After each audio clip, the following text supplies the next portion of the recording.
Hello everybody, this is Gary. Today is Saturday, March 19th, 2022. It's 2:22 p.m. Eastern Standard Time in the United States in Rochester, New York. And this is my Coping with Schizophrenia blog entry for today.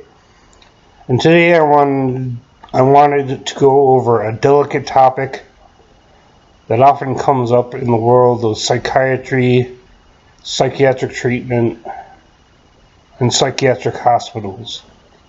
The question I've often been asked is, have I ever been abused by the psychiatric system physically or mentally? And the answer to that question is yes, usually in the context of being in a psychiatric hospital, either in the psychiatric emergency room or in the psychiatric inpatient unit itself after you go through the psychiatric emergency room and are admitted into the inpatient psychiatric hospital. For those of you who don't know, a psychiatric emergency room is a place where they evaluate you to see if you are either suicidal or violent towards other people, or potentially suicidal or violent towards other people.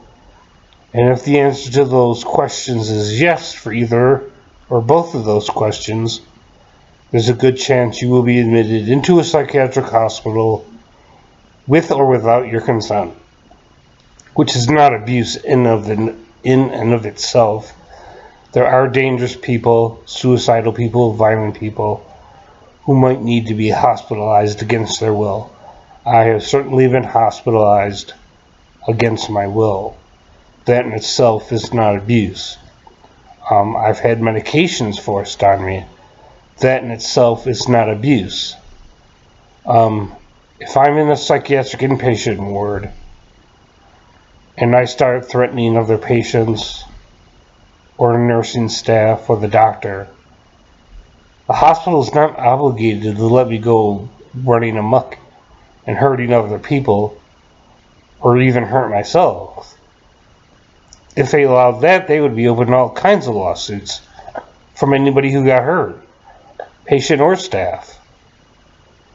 So having said that, I've been abused in inpatient hospitals, usually by the hospital security officers, police officers, safety officers, whatever you want to call them. Each hospital has a different name for their security guards, public safety, that kind of thing.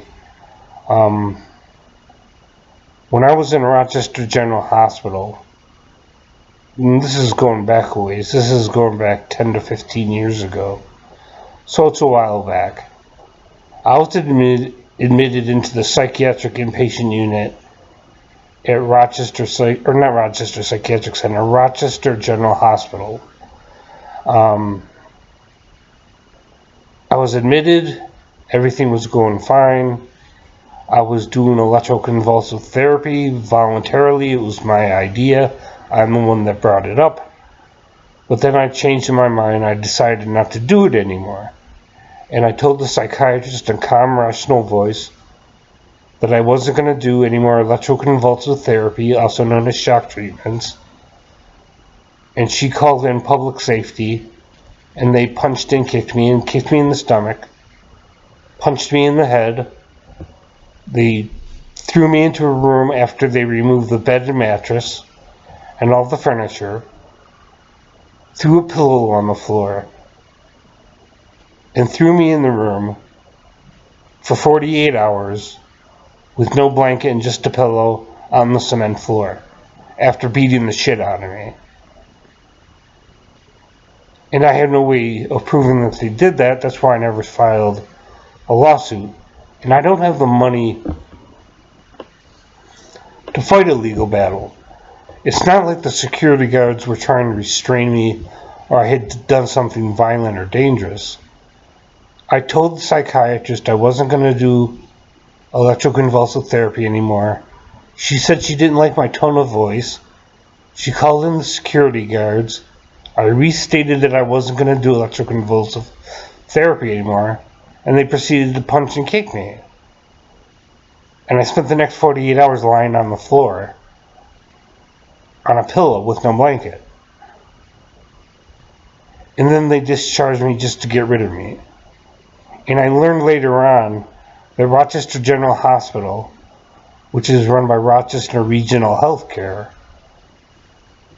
that I would never be admitted into their hospital ever again, even if I needed an inpatient psychiatric hospitalization, even if there were no beds at any other hospital, because they didn't like the way I spoke, and they beat the shit out of me. Other times I was abused was as a psychiatric patient. I got into a fist fight with somebody who's a drug addict here in Rochester, New York. I was taken to I was taken to county jail, held overnight. Two of the deputies that run the county jail, because the deputies run, Monroe County deputies in Rochester, New York, run the county jail, not the Rochester Police Department. It's the county the county sheriff office that runs the county jail. The person who I got into a fight with threatened to beat me up in jail, and I told the police officers that I didn't want to be in the same cell with him, and they proceeded to beat the shit out of me, punch me and kick me, and pound their fist into my head and into my kidneys while wearing leather gloves, which makes it extremely painful. They never pressed charges. The charges were dropped. I was released the next morning. And the only reason I spent the night in jail at all is because I didn't have bail. And I was in the hospital or in the jail without my psychiatric meds, so I couldn't act rationally anyways. Another time I was at the University of Rochester Strong Memorial Hospital, and I was in the psychiatric emergency room, and they decided to keep me in the emergency observation ward, where they hold you for about 72 hours to keep you under observation, but you haven't formally been admitted into the inpatient hospital. I was put into a room without a pillow or a blanket, and I was sleeping on a couch, not a bed. I asked the security guard for a pillow and a blanket, and he said, "You gotta say please," which I refused to do. He says, "You gotta say please," which I refused to do. He says, "You gotta say please," which I refused to do. And then he just laughed and walked away. He has all this power over me because he's a public safety officer, a security guard. I'm alone in the emergency observation room, with no access to the nurses, to the doctors, just this stupid fucking security guard. And I had to spend the night without a pillow and a blanket because he wanted to be a fucking prick.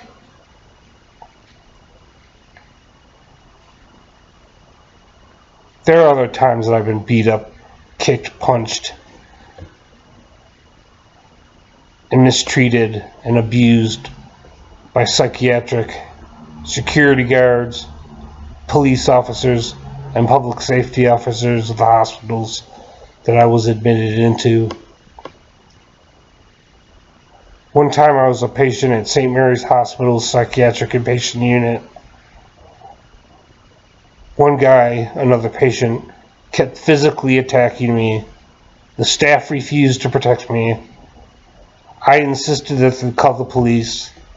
The police came up to the psychiatric unit, took my report, then they left, and I continued to get attacked by this person. And the only reason the attack stopped is because I was transferred to another hospital for an unrelated reason. And I was getting physically beat up, and the nursing staff and the security guards and the police refused to stop it. When I got out of the hospital, I learned that the police never took a report, they never wrote down my complaint, and I was never able to file charges against the person who beat me up, which was another patient. So it is possible to be abused, mistreated, maltreated, harmed, beat up, kicked around in the world of psychiatry, especially in the psychiatric inpatient units, and in jails and prisons. And those are my stories of abuse.